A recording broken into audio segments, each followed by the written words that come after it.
I'm ready to go out.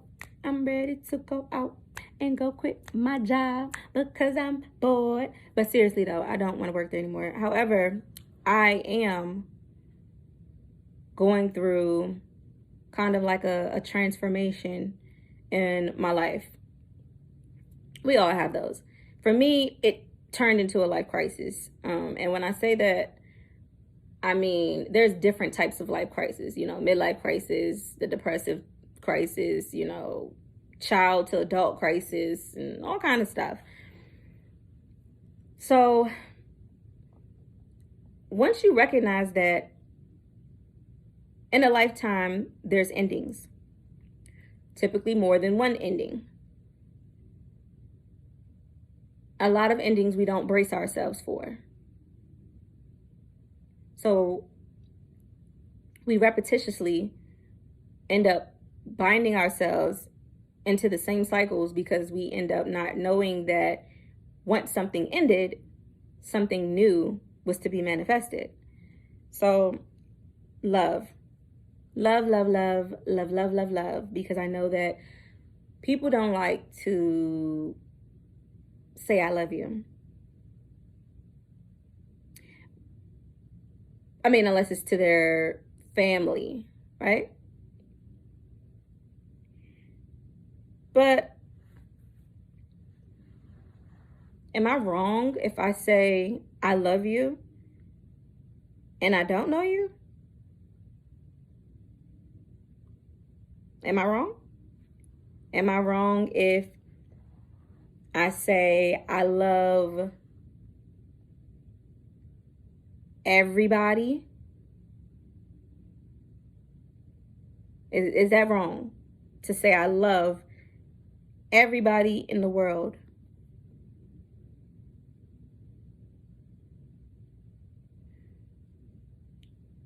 What I know is that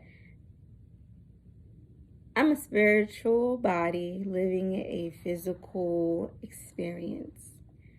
And I say that because I feel as though y'all created us as energetic beings to have this one experience. There's many extraterrestrial experiences, but this one in particular involves the body, the host, the physical part of the being. Because if a piece of this body goes numb, that's physical. But my spirit is still there. If you look at a person who is not able to talk, or one who is paralyzed, or even one who can't speak but has a voice, it's all people who are more so living in their spirit. They see more than just about anybody living in their physical body. Because when I changed the verbiage, the only difference between the two is allowing yourself to be conscious or unconscious. To be conscious does not mean you're smarter than somebody, or you're better than, or you're more awakened, or any of that. It just means that you're paying attention to your spirit. You're paying attention to the spiritual body of your being. Unconscious people, more so, cater to the needs of their physical body, their physical existence and being. Neither one of those people are better than the other or worse than the other. But when you're living in your physical body, more in an unconscious state, it doesn't mean that you don't have the ability to be more conscious. You just may choose to shut out that option. And we are consciously living, but when you're living unconsciously, it means that you are following expectations of worldly things, societal views, people's expectations, people's view of you, how it's going to make you look, your image. That's living in the physical unconscious mind. Now, a person who more so wants to be in that physical body, they can be a nurturer. They can love. They can support. They can cheer on.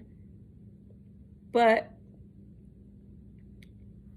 it's just this piece that's missing. And it's the ability to set boundaries for themselves. Because sometimes when you're living too heavily in that physical body, you allow just about anything to go. Because once I realized that God wanted me to chill out on the worldly things because he hates them, it's like, oh, yeah. And when I say he wants me, I'm just saying, of course, the Bible says certain things, and there are things that may be hidden and uncovered, but there are things in there that could be truths. And once you learn his truth, the truth of your own existence, it's like, oh, what am I missing about myself?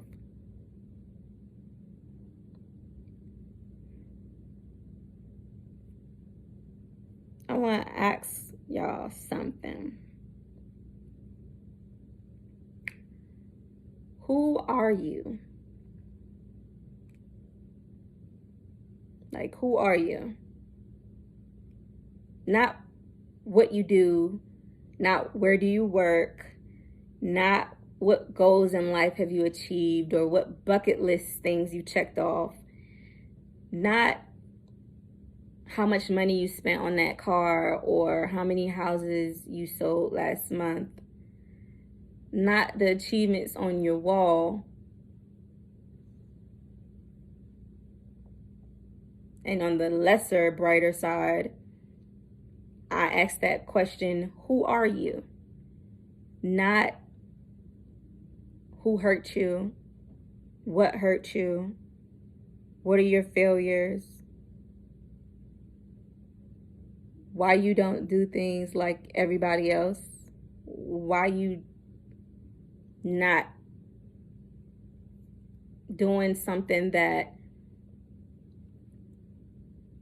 makes sense to other people. These are things that, like, when you ask the question, who am I? What will you say if it's not something that is tangible? What can you say about who you are? And that is the beginning of self-discovery. Because once you sit there and you recognize that the question, who am I am who. Who am I? I am who. Who am I? I am who. Who are you? You wouldn't say, oh, well, I'm a nobody, because you're not famous, right? You wouldn't say, I'm this name or that name. You wouldn't say, oh, I'm the girl that is going to change your life. Unless you're trying, yeah. But in general, when you ask the questions about I am who am I, those things like that, try to ask that question and answer it for yourself without any tangible response.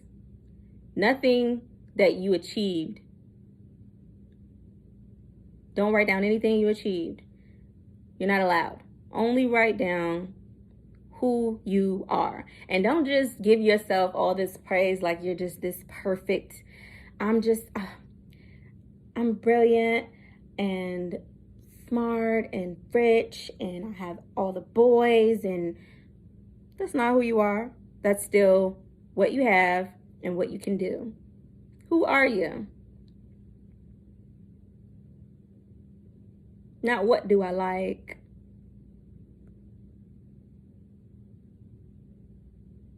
Not what do I have. But if everything physical was to disappear from your life, if you had nothing you can sit here and say you had, whether you was the best street hustler or the U.S. president, who are you? Because these roles that we play, they're roles that we play. How many roles did God give us to be in our lives? What did Yah want us to do? What does He want us to do? So, that's just a question I have.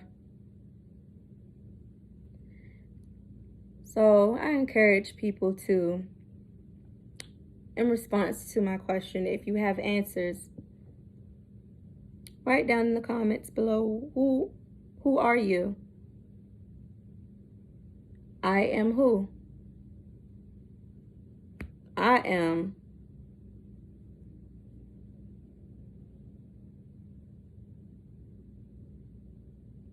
love.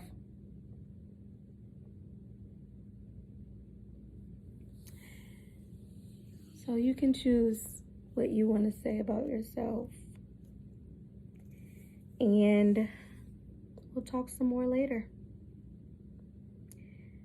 So I'm about to go quit my job, y'all. Wish me luck.